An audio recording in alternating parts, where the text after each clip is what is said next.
Hello, dear conscious manifestors. Today we are going to talk about the ego.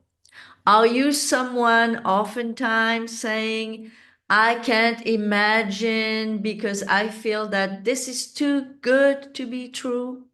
If this is you, we are going to get rid of this once and for all. We are going to get the ego out of the way for good. So without further ado, let's get into the video.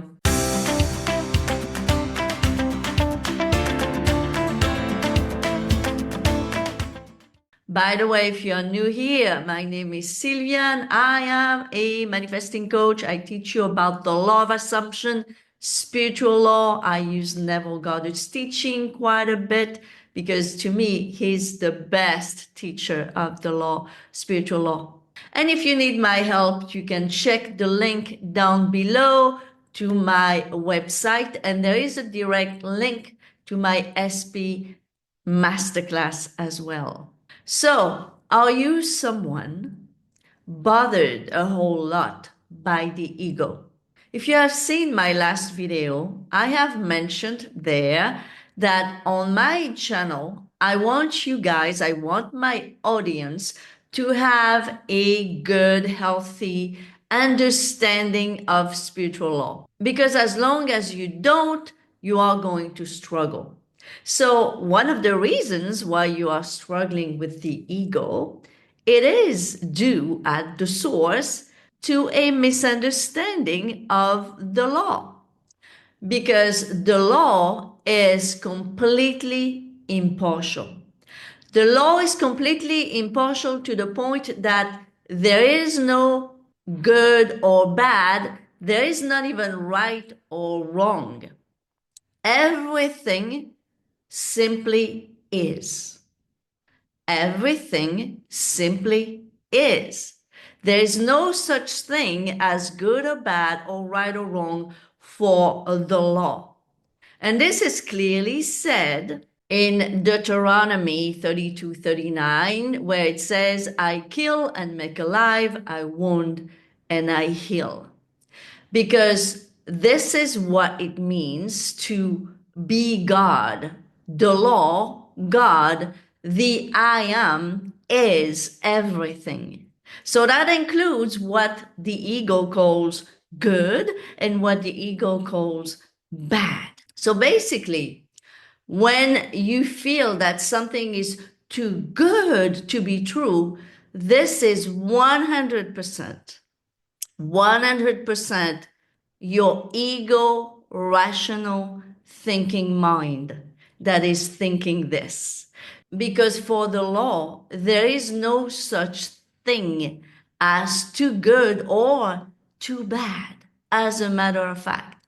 So once you get that in your mind, once and for all, that nothing can be too good to be true because nothing is too bad either. This is why, guys, as human beings, we can manifest the best of the best that this physical life can help us experience, but we can also manifest the worst of the worst. And some people have, right? Even on a personal level, if you look at your own life, as I mentioned many, many, many times, reverse engineer your own life to learn this law from your own self, from your own experience in this 3D. Well, personally, I can tell you that I have manifested the most beautiful, amazing things, but also some very bad ones. I have manifested things that hurt me very, very badly. Interestingly, a beautiful lady who has been a follower of all my podcasts, as she says, and all my videos, and she's saying that she's awaiting them every week like a clock. She said to me that she's manifested tons of things, and I'm going to mention something later about something she realized. She's manifested a great job. She manifested a specific person that she had not spoken with for 5 years out of the blue. She's manifested many things. She's seeing things moving for her. right? And she said that the last thing that she would like to manifest this year, 2025, is my calmness. She said that I speak in such a calm way, especially in my podcast, more than I do here. I realize that. But in my podcast, I tend to speak very calmly, and it seems that nothing moves me. But this is not true. Well, yes, how in the world am I going to teach you anything if I get, all upset and all? But the thing is, now, yes, I can completely control my emotions. I can completely control a lot of things about myself. But saying that I am a calm person, not exactly. Not exactly. I have manifested things that have made me really, really mad and upset, like you would not recognize me.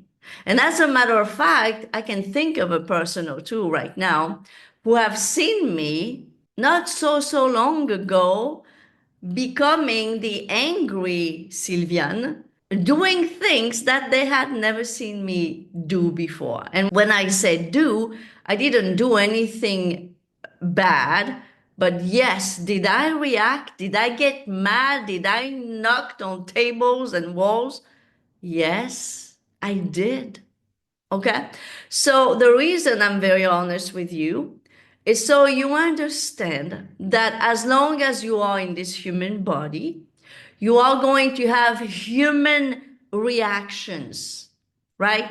It's not once you are out of this body that you are going to be able to knock on tables and walls if you're mad.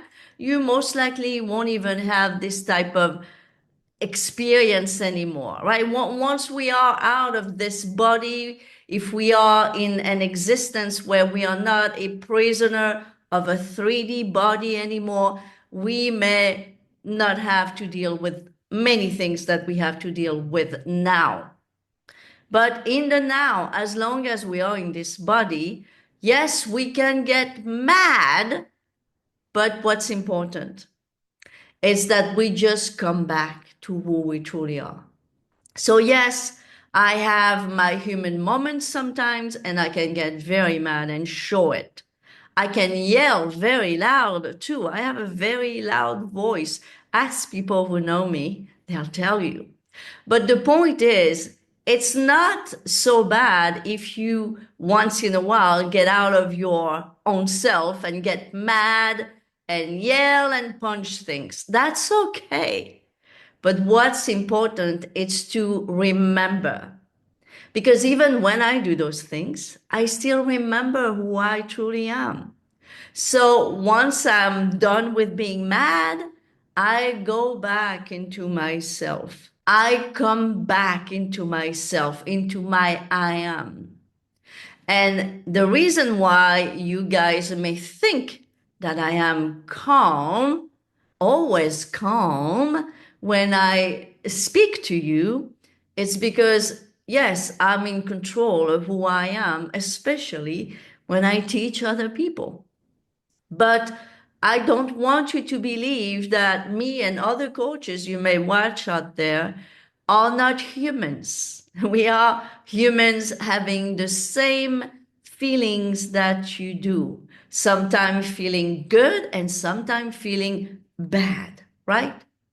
But to go back to what I was discussing, when you feel like when you are imagining something, and you feel like you can't really fully go into your imaginal act, into the wish fulfilled, because you think that this is too good to be true. Remember that this is your ego talking. This is your specific identity that you are identifying with right now that is talking. Because for the I am, for God, for the law, there is no such thing as too good or too bad, because things just are. And as far as the human goes, as the human rational mind goes, yes, we tag things. We love to do that. We were brought up in a society that tags everything and everyone. So we tag this good and we tag this bad. We may also tag once in a while this neutral. But for the law, there is no such thing. Nothing is good or bad. It just is. So the next time you have this feeling inside, well, I can't imagine myself to be a millionaire lying down on a beach and doing nothing all day and having money just come to me because it feels too good to be true. Remember that part of you that feels that this is too good to be true. It's your current identity, your current state, and obviously your rational ego mind.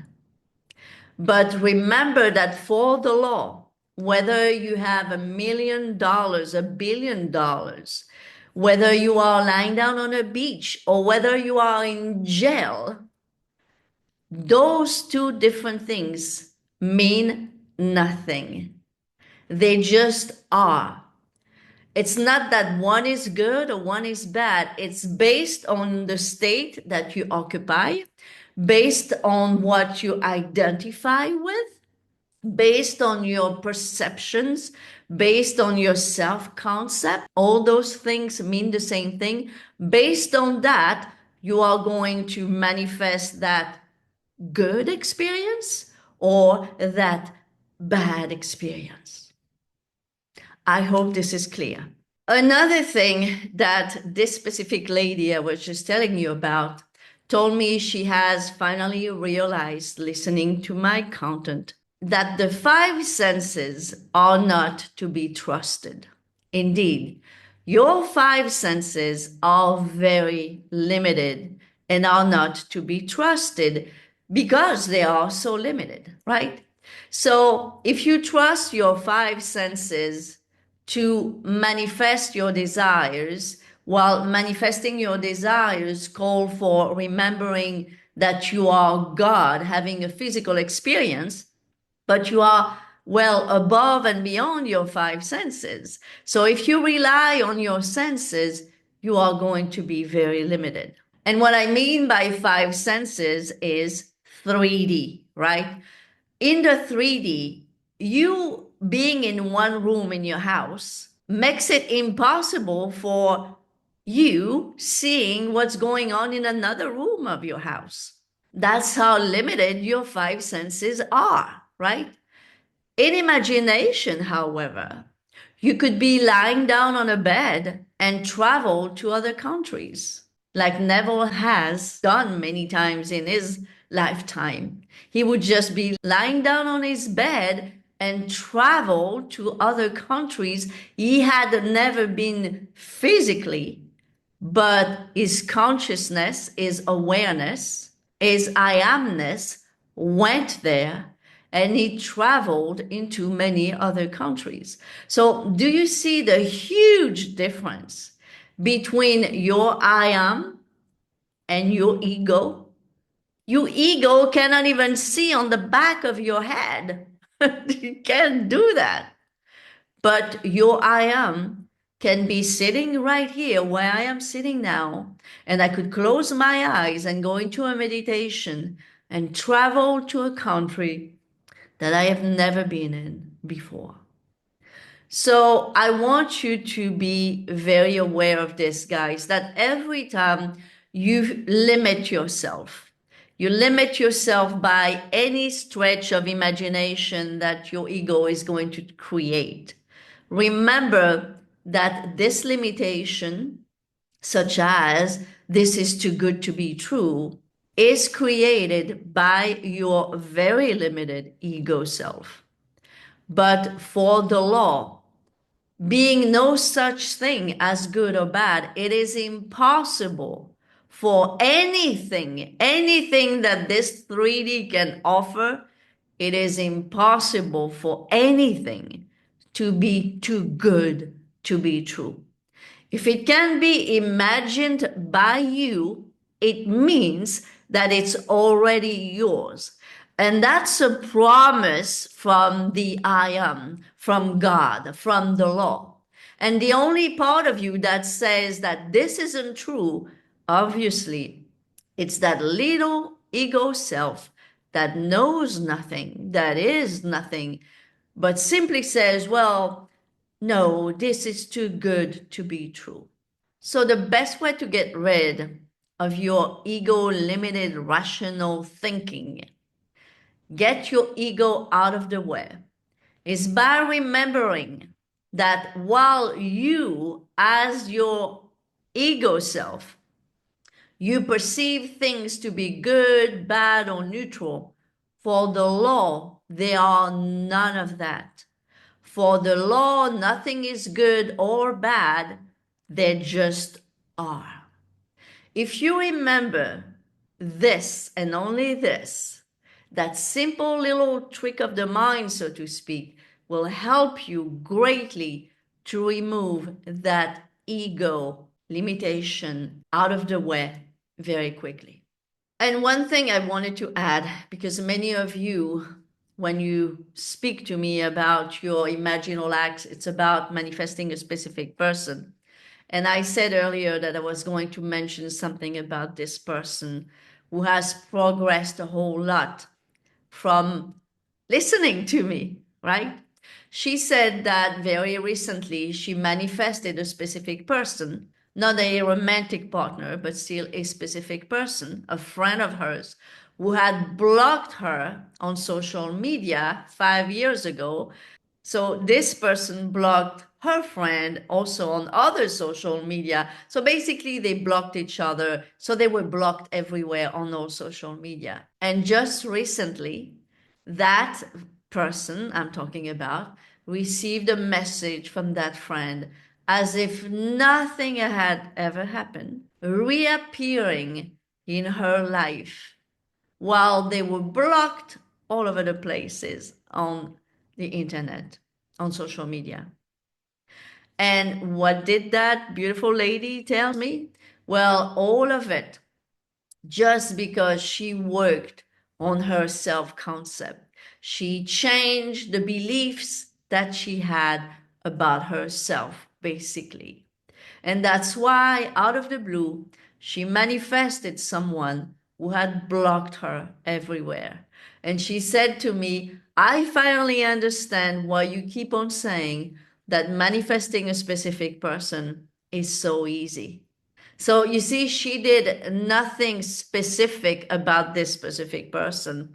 She just worked on herself.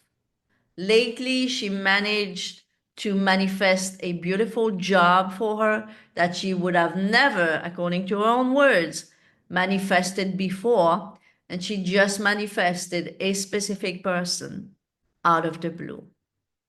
So, guys, the only reason you are struggling manifesting whatever it is that you are manifesting, specific person, a job, money, it is because you are in your own way.